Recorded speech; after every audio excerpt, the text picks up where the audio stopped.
Hello mga palangga, so good noon. No, kasi nga mag 1 PM na. For today's video pala, magawa tayo ng ating lunch or pananghalian. Dahil nga nag-message si Mayora na ayaw niya daw magpaluto ng pagkain. So ayan, syempre, next tayo, no? Tayo naman ang gagawa ng ating pagkain. So ayan, naghiwa lang ako ng patatas mga palangga. Tapos hindi ko na yan binalatan. Kasi nga syempre, may vitamins pa yan yung balat niya, di ba? Ganyan yung mga sinasabi ng mga matatanda nun sa atin, di ba? So, ang gawin ko pala is patatas with chicken or gawin natin shawarma tapos ilagay natin sa oven. No rice tayo mga palangga kasi nga wala tayong ulam, wala na akong stock na isda, karne or manok, wala na talaga as in. So, kahit na syempre hindi tayo sanay na walang kanin, wala tayong magawa. Alangan naman magkain ka ng kanin lang, di ba? Saka iba yung kanin nila mga palangga. Pag naluto, wala kang ulam, ang tigas talaga. As in. So, kaya kailangan talaga may ulam. Dahil wala tayong ulam, ayan, ito na lang.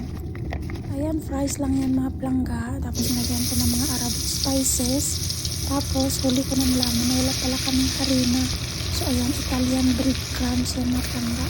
Diba, social? Tapos, ayan, syempre, transition na malala. Ito na yung ating breast chicken na gamitin natin sa ating shawarma.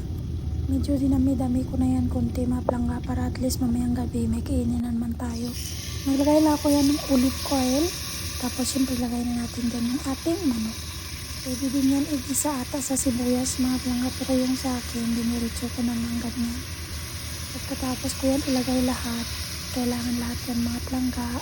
Ay yung minarinate ko pala dyan is siyempre ganyan din yung sa patatas. Wala lang pong breadcrumbs itong ating manok.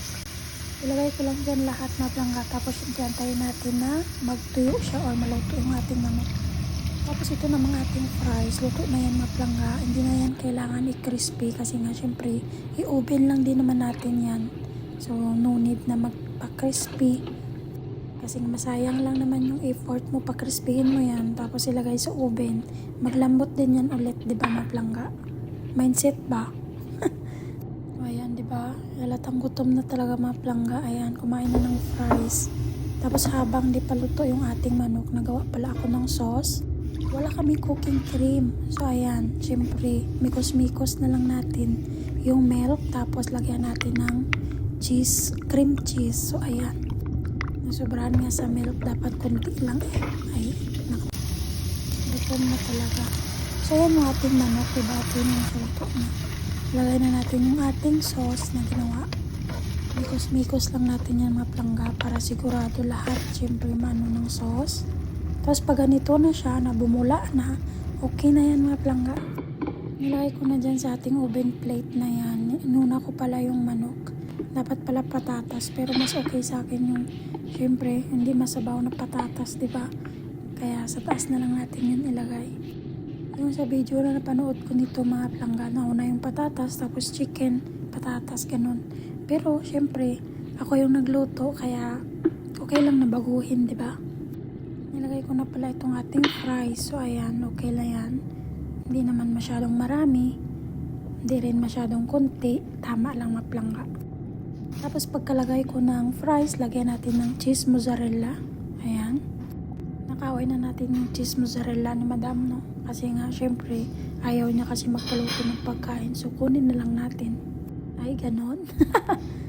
Hindi kasi medyo matagal na yan siya mga palangga. Kaya ayan, magpabili na lang tayo ng bago if kailangan naman. So, ayan, ready na yung ating chicken with fries na ilagay na natin sa ating oven. Wala kasi kaming cheeseburger. Mas okay sana kung cheeseburger to eh. Pero siyempre wala. Kung ano lang yung meron, yan na lang, diba? So after 10 minutes or 15 minutes mga palangga, yan na siya, diba? Nakakagutom lalo. Diba? Good job. Good job for me.